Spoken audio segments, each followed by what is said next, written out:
I'm Shaun Haney, and this is RealAg on the Weekend.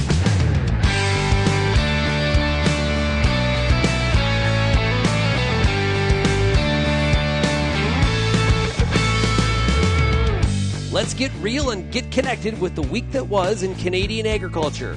RealAg on the Weekend starts now. Welcome to RealAg on the Weekend here on 650 CKOM and 980 CJME. I'm your host, Shaun Haney of RealAgriculture.com. Hope you had yourself a great week. Farmers continue to try to get some spraying done around some of these wind storms, as well as some of the rain showers that continue to, I wouldn't say plague, they're definitely frustrating farmers, as the window on spraying on, for sure, weeds is definitely, that it's closing. And a lot of frustration out there from a lot of growers, but you look at the crop conditions, looking pretty darn good.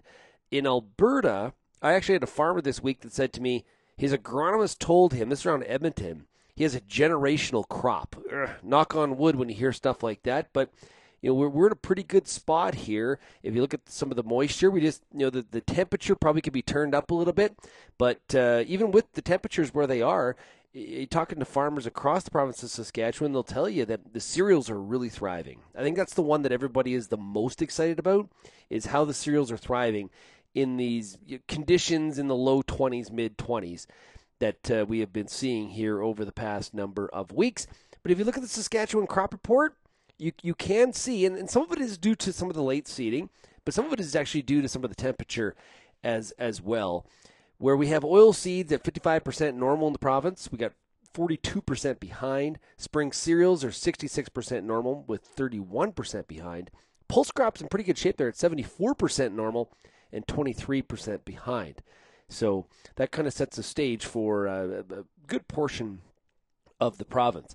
Now, earlier this week on the RealAg Radio podcast, I had a chance to catch up with Colleen Redlick. She is just outside of Saskatoon. She is with BSF. She's one of their area agronomists. And there was some hail that went through those parts, and it also damaged the AIM site, the Ag in Motion site, where there's some plots. And, of course, that show is coming up here very shortly, which is quite unfortunate that hail has hit some of those plots pretty hard at that Langham, Saskatchewan site. Here's what Colleen had to say about the crop conditions.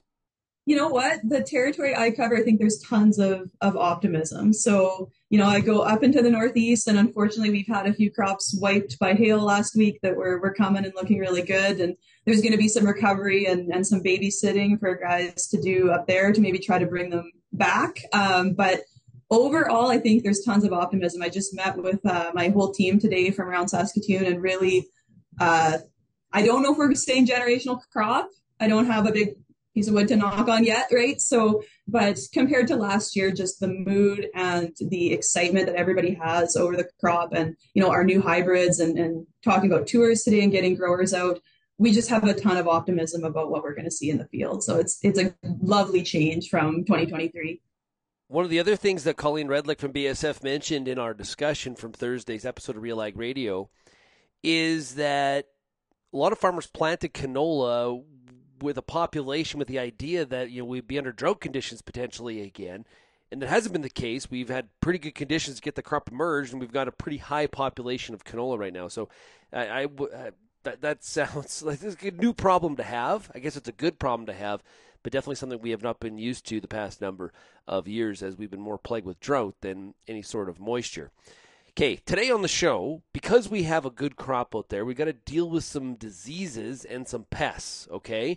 So we know that fungal diseases are definitely going to be a challenge.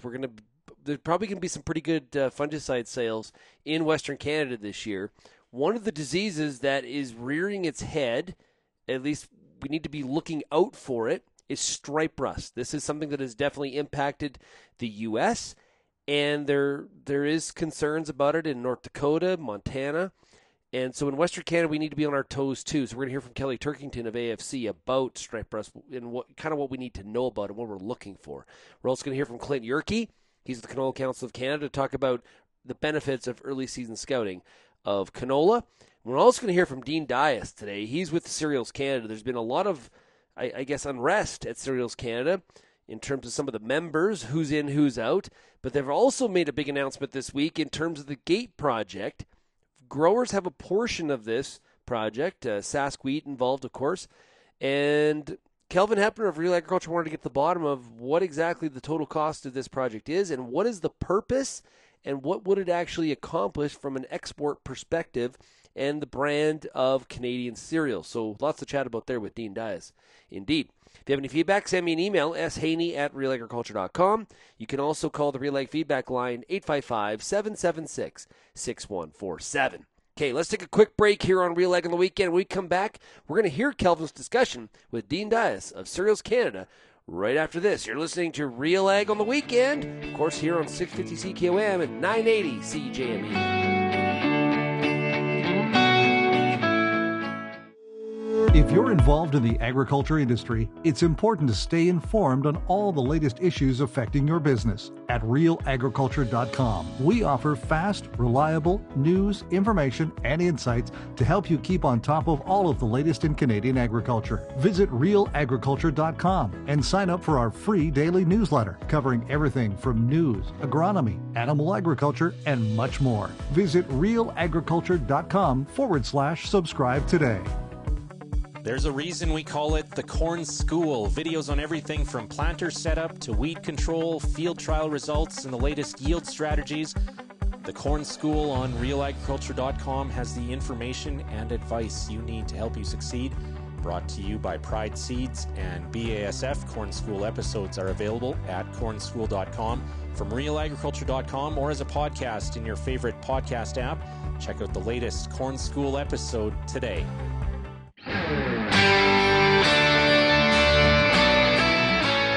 As mentioned earlier, there was a lot of news coming out of Cereals Canada this week, and one of the pieces of that is the GATE project, a $100 million facility that would really play into potentially building the brand of Canadian cereals with end-use customers around the world. I referred to it as, I guess, a supercharged SIGI, so to speak.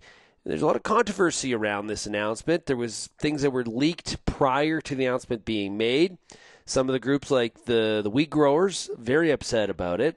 But there's other groups that are saying, you know what, this is something we need to think about and look at on a cost-share basis between growers and government and the industry. Kelvin Hepner of Real Agriculture had a chance to chat with, on Thursday, Dean Dias of Cereals Canada to get more information on the project. There's been discussion, I think, going back at least 2 decades about the construction of a center in Winnipeg to bring together, to serve as a hub for Canada's grain industry and value chain. We've reported here on Real Agriculture that Cereals Canada was working on a proposal, and today they have announced their vision for the Global Agriculture Technology Exchange, or GATE. And joining us to discuss this announcement, we're pleased to have Dean Dias, CEO of Cereals Canada. It's good to catch up, Dean, and I know you have your board of directors in town, so thank you for taking the time to join us. Thank you, Kelvin. I'm glad to be here. So why don't you fill us in your words? What is the Global Agriculture Technology Exchange? Why is it needed, and what would it look like in the future? So Kelvin, as you mentioned, this conversation has been going around for couple of decades. But, you know, the thought right now is we are coming to an end of our lease as of 2027. And the current facility just does not meet our current needs and future needs. And the vision of GATE came about to be a space where we can put our best foot forward, thinking about what we can do now and into the future to continue to build global demand for Canadian cereals. And while doing so, can we have others participating and working collaboratively with us to drive this forward for the next 50 years or so? So the vision right now is to be in a facility that is going to drive future growth for the Canadian industry. So what type of work would happen at this facility? So we have been, evaluating along with our members, looking and having discussions about what we need now and into the future. And we know that current customers have certain requirements, which has to be translated into value. And Canadian crops, as you know, are known for quality. And it's not just any quality, it's quality that actually is functional for different end products. And if Canadian wheat is being used as a improver wheat, how do we support them better?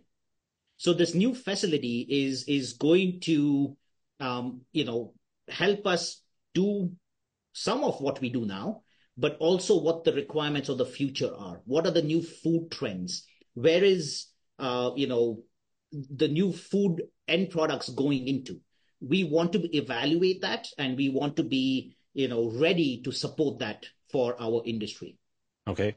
So the number $100 million has been discussed in at least, I'd say on background over the last number of weeks as word about these plans was being discussed in the industry.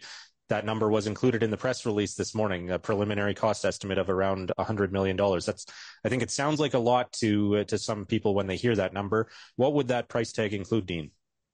So yes, we've engaged with, engineers and infrastructure experts to figure out what we really need. And we've done our current needs assessment and done some functional programming based on that.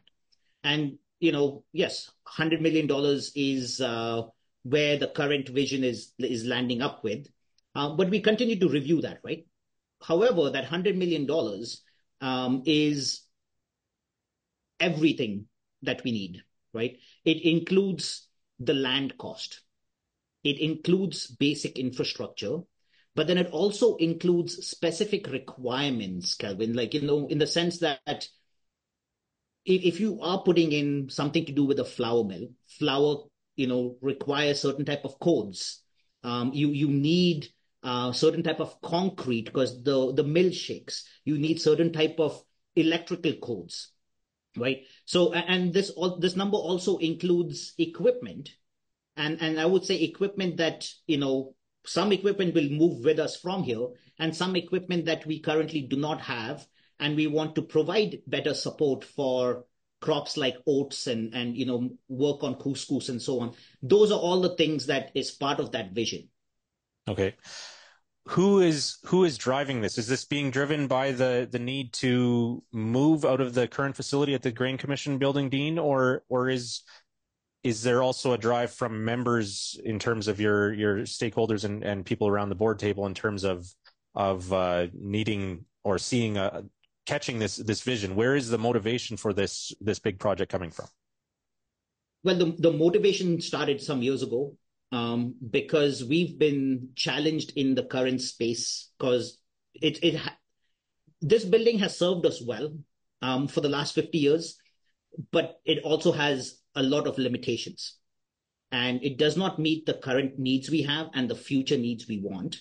And this is where the journey started, right? So it is driven by our current situation. Okay. You mentioned the price tag includes the land. We've seen some documents where it's proposed on a piece of land that is currently, I believe, a parking lot east of the Fairmont Hotel. And I'm also told that it's owned by the Richardson family. Is that where you're looking to have this new cereals, the gate facility built? So Kelvin, we've analyzed a lot of space in downtown Winnipeg.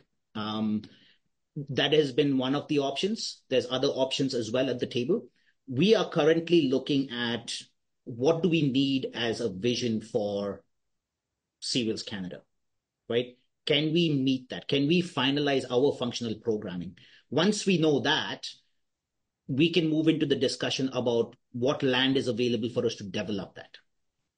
Okay, so the actual physical site hasn't been nailed down yet. You're not down to only one spot. Yeah. Okay. What about, of course, the next question I think is also funding. What are you anticipating in terms of a model for raising the funds to have this facility built? The model is we are launching a capital campaign, right? We want everybody in the ag industry and the broader Canadians to be proud of this facility and this vision that is going to drive future growth for Canadian agriculture. So the capital campaign is going to focus on, getting donorships and funds through agribusinesses, industry associations, individuals and corporations. And we're also working to get, federal, provincial, and city, support to make this happen. Do you have targets in terms of how much would potentially come from each? I know there's been talk about a third from members, a third from one level of government, and a third from another level of government. Is that still something that you're aiming for, or do you see more of it coming from the members of Cereals Canada? Right now we are still working through that model. Okay. The thought is, we want to make sure that, everybody that is part of the value chain and everybody who benefits has a way to support it. And those things, the ratios will evolve as we finalize our plans. Okay. You mentioned, Dean, that this is also part of an overall process of reevaluating, and I'm sure this is something that happens continually, but has there been a focus recently in terms of what is the purpose and mandate of Cereals Canada going forward to justify this level of investment in bricks and mortar?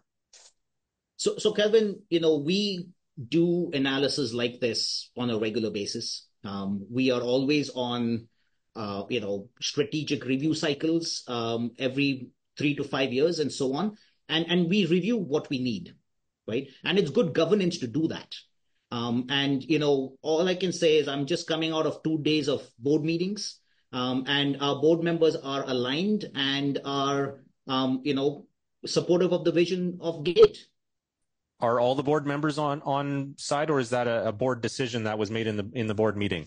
Can you provide any detail on that? So the board members are, entire value chains, right? So we have farmer members, we have exporters and grain handlers, we have life science companies and processors. And it was everybody who's at the board table is supportive of the GATE vision. Okay. We do know that there is some upheaval in terms of membership and companies giving some withdrawal notices, which we understand is a 2-year process, so not something that takes effect immediately, and those decisions could be reconsidered. What can you tell us about that from your perspective, and how does that impact the potential for the vision for GATE going forward in terms of funding and getting this project across closer to the finish line? So we do not comment on membership renewals because of member confidentiality and their privacy. We are unique in that sense, Kelvin, that we have a 2-year with like a process that's to make sure that we have financial stability as an organization, right? Members will, review their membership in different associations, including ours, on a regular basis. And they have to do their own due diligence as well. And they might have multiple reasons to review whether they want to be at certain associations, and that's their prerogative to do that, and we encourage that. The 2-year notices doesn't mean that they will ultimately leave. It could also mean that they are just starting their review process, and they've provided a notice, and that in 2 years, they'll ultimately decide to stay, right? We encourage to have conversations with our members, and we continue those conversations. And as I mentioned, the funding of the GATE vision is through a capital campaign. So above and beyond your regular membership contributions, is that what you're implying? That's correct. Okay. What would the impact be, though, or what would have to change at Cereals Canada if you do have a significant number of grain company members depart? Is that something that you have to factor into your conversations now about the future of the organization and what it looks like? Well, as a value chain member-driven organization, that is going to be strategic discussions, right? And we work for our members, and the members will be the ones that will drive what we do and what we provide tomorrow. And as of today's conversations and yesterday's conversations, the board is aligned and wants to move ahead with this vision, and we will continue to do that. That was Dean Dias of Cereals Canada. We'd love your feedback. Tell us what you think about what you heard there from Cereals Canada. Send us an email, shaney@realagriculture.com. We'll be right back with more of Real Ag on the Weekend, of course, here on 650 CQM and 980 CGME.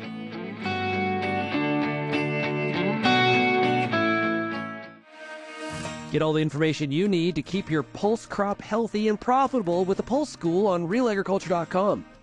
The Pulse School is a free YouTube video series covering agronomy, research, and more across a host of different pulse crops. It's also available as an audio podcast wherever you download or stream your favorite podcast. Check us out on YouTube or visit RealAgriculture.com. The Pulse School, brought to you by BSF Canada. The Canola School on RealAgriculture.com is your one-stop shop for everything a canola grower needs. Check out our free video series on YouTube for all the latest in canola agronomy, research, marketing, and more. Don't have time to watch? Download the podcast version of the Canola School on RealAgriculture.com or anywhere you download your podcasts. Stay on top of all things canola with the Canola School on RealAgriculture.com, brought to you by BASF and Invigor Hybrid Canola.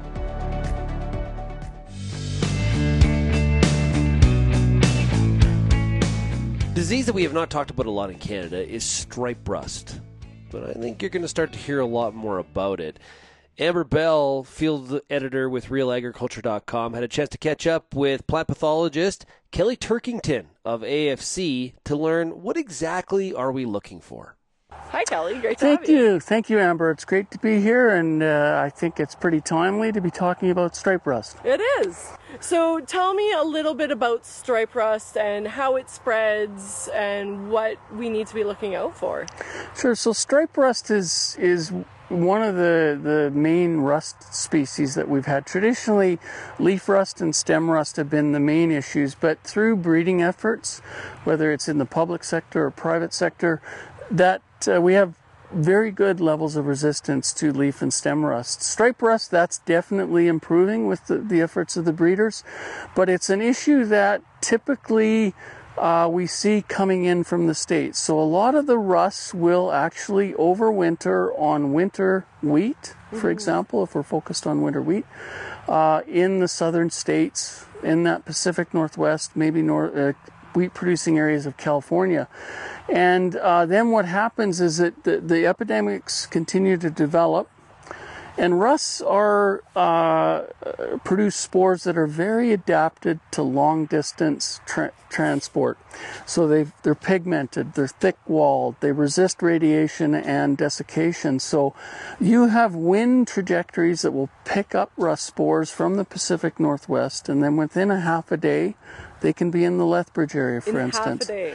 Now, from that Texas to Nebraska corridor, maybe 2 to 4 days to get into Manitoba and eastern Saskatchewan. That's not long, though. So we've often looked at what's been happening in the States in terms of potential risk for prairie producers, and depending on what market the producer's looking at, the variety that they're comfortable with and they've had success with, sometimes the resistance package for things like stripe rust isn't the best. Mm-hmm.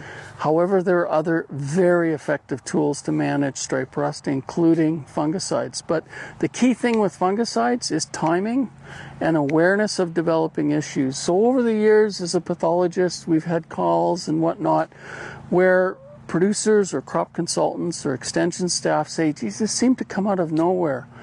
Well, it was in that field. It had arrived maybe 2 or 3 weeks earlier and was percolating on the crop.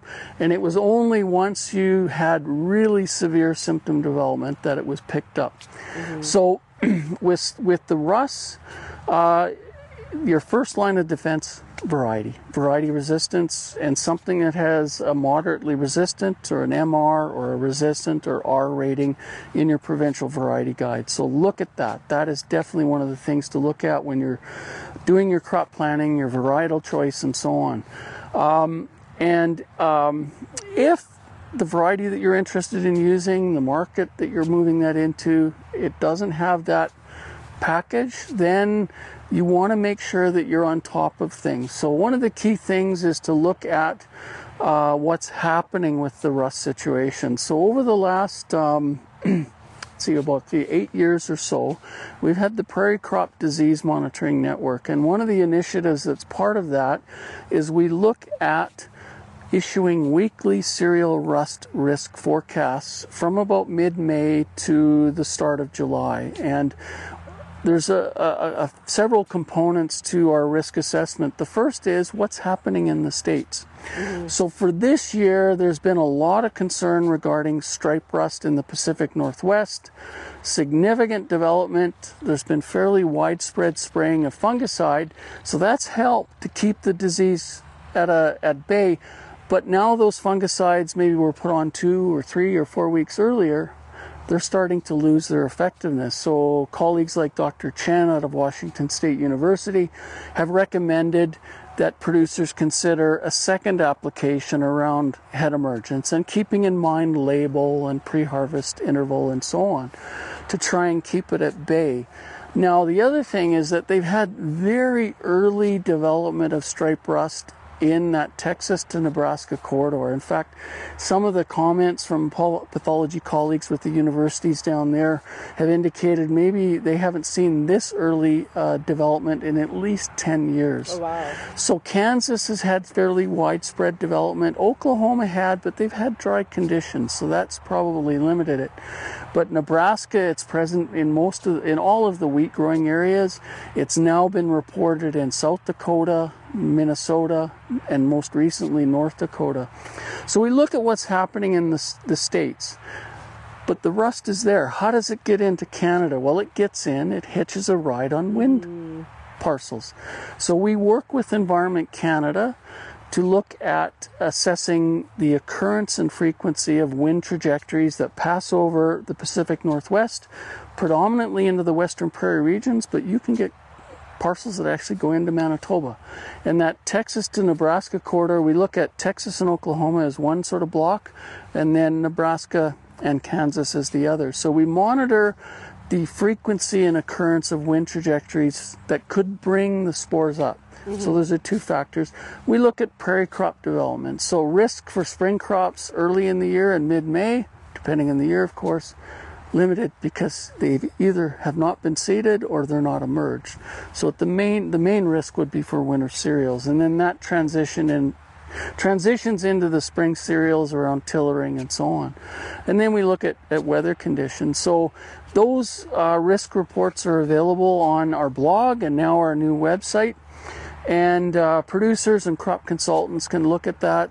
And that simply gives producers and crop consultants, extension staff, researchers a heads up in terms of potentially having some issues. And then you can say, okay, I need to be out in the crop scouting.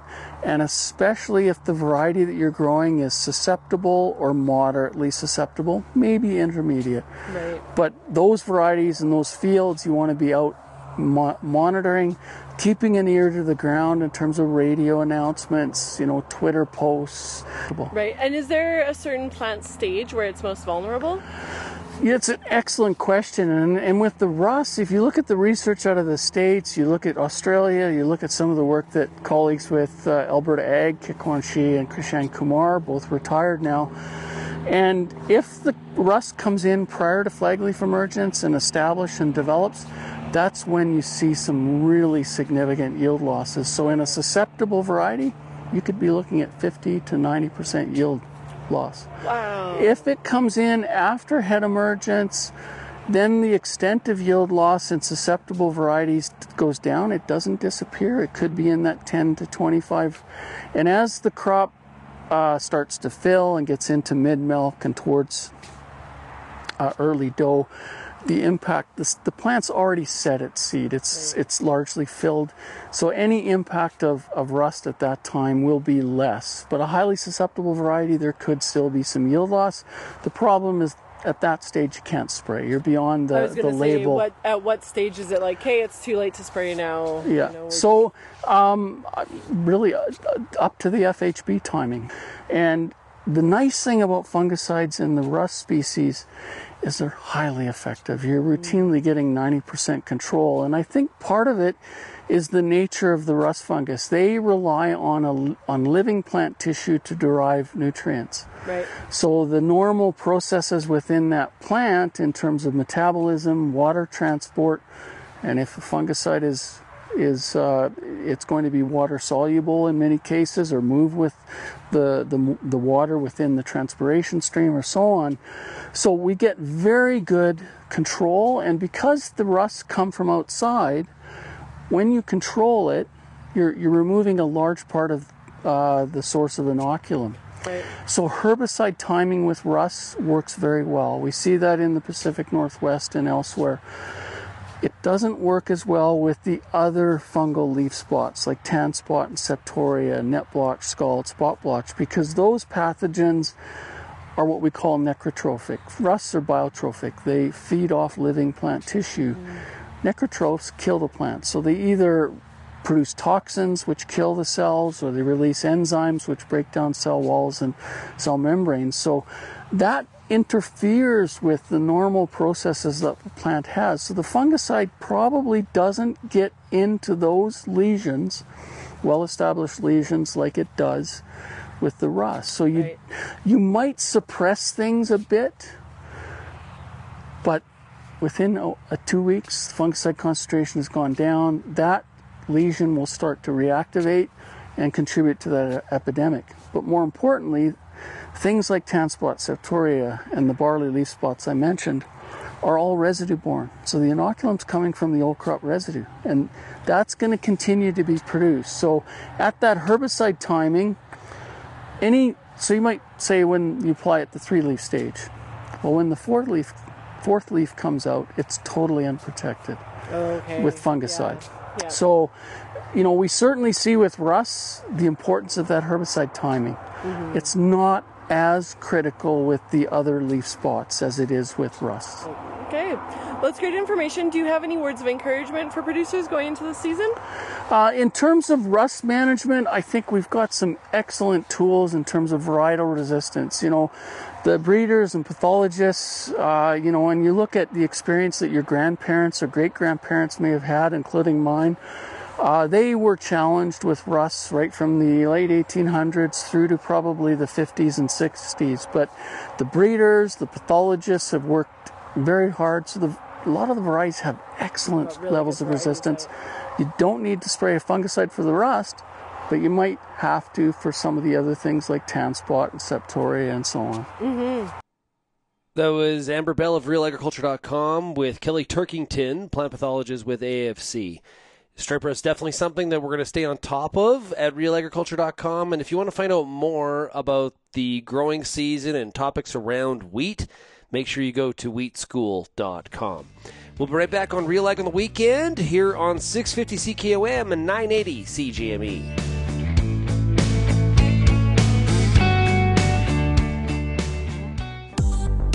I'm Lindsay Smith from RealAgriculture.com. Join me Monday nights for The Agronomists, a 1-hour live and interactive show broadcast across YouTube, Facebook, and X. Monday nights at 8 p.m. Eastern, I host expert agronomists from all over the country to give you answers to some of the toughest agronomic questions. Join us live or catch the replay Tuesday morning. That's The Agronomists with me, Lindsay Smith, Monday nights live at 8 p.m. Eastern. Hi, I'm Bernard Tobin, host of the Soybean School on RealAgriculture.com. Throughout the year, on the Soybean School, we'll bring you timely agronomic video content from planting to harvest, from the latest agronomic research to the latest in production technology. Check out our massive video library on YouTube, RealAgriculture.com, or download the audio podcast versions wherever you get your podcasts. The Soybean School is brought to you by BASF and Syngenta Canada.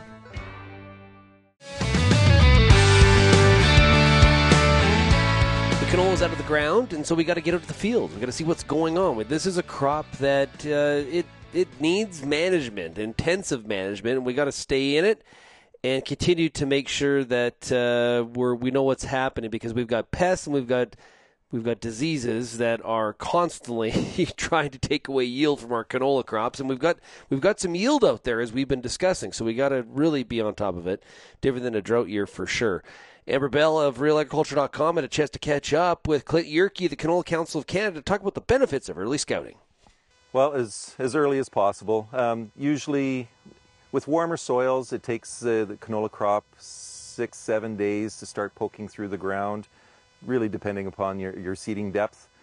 10 days, 2 weeks is probably the best window of opportunity in which to take a close look at what's happening in the field. So not long after seeding. So when you wrap up your seeding operation, you don't have a lot of time to go to the lake and that, unfortunately. You got to be back out in the field looking to see how things are coming along. And coming from a cattle background, you know, that completely ruins all my notions that the crop guys have it easy. Thinking once seeding's done, they're good. Yeah, no, I wish it was like that. And it seems like we spend more and more time on the sprayer every year. And so asking them at dead of winter, it's probably not a bad time to be a crop guy. That's true. That's true. Not during growing season, unfortunately. So during that growing season, what should producers be looking for? What should they be scouting for? So there's two major things that you really want to look for when you're getting out to first look at your canola crop. Number one is to measure the success of your seeding operation. Like, how well did you actually establish that crop? How many of those plants are actually coming up out of the ground? And number two is to start looking for problems, because unfortunately Mother Nature is going to throw a wrench in your operation in some way, and so the better that you can catch that at the beginning, the better you're going to be able to manage it. So looking at the seeding operation and then scouting for pests or any kind of issues. Okay, and what can you go into what some of those issues might be and what you'd be looking for as signs and symptoms? Yeah, so environmental issues, weeds, diseases, insects, these are all going to have an impact upon your plant stand and ultimately your yield at the end of the season and ultimately your profitability. So the sooner that you can get a handle for any of these things, really the weather events that we're most interested in are frosts. Late season frosts are the biggest factor, and this year is no exception. We have seen some farmers that have had some issues in parts of Alberta where they have had cold temperatures, and so that has a big impact upon your plant stand. Flea beetles for the insect side are the number one insect that we're concerned at this time of year. And often when we ask farmers, like, what is the biggest pest that you're most concerned about? Flea beetles is always at the top of the list, higher than any disease or weed or anything. So watching for flea beetles and ensuring that there isn't any damage. And once those damages start climbing, then trying to decide when is the best time to pull the trigger on getting in the field with a foliar insecticide. Mm-hmm. And on the weed side, it is early to assess how good your weed control is, obviously, but you could certainly look for escapes from your pre-seed burn, and particularly looking for any weeds that are on the herbicide resistant spectrum. Glyphosate resistant kochia is the big one right now, and if you are only using glyphosate in your pre-seed burn, yeah, now is a good time to start looking for when the kochia starts appearing. So those are the issues that you primarily want to be looking for, and making a decision as to when you need to get into the field with your first herbicide application as well is what you should be trying to decide on as well in your first. There's a portion of Amber's discussion with Clint Jurke, the Canola Council of Canada. You can find that entire interview. The videos are out in the field at canolaschool.com. We encourage you to check out that, along with all of our different crop schools for pulses and wheat, canola. And if you're interested in corn and soybeans, you can go to those as well. So please check out Canola School at canolaschool.com. Okay, any feedback? We'd love to hear from you. What do you think about the Cereals Canada Gate Project? We'd love to hear about that or your conditions of your crops. You can send me an email, shaney@realagriculture.com, or call the RealAg feedback line, 855-776-6147. Thanks, everybody, for getting real and getting connected with RealAg on the weekend. We'll talk to you again next week. Cheers, everybody.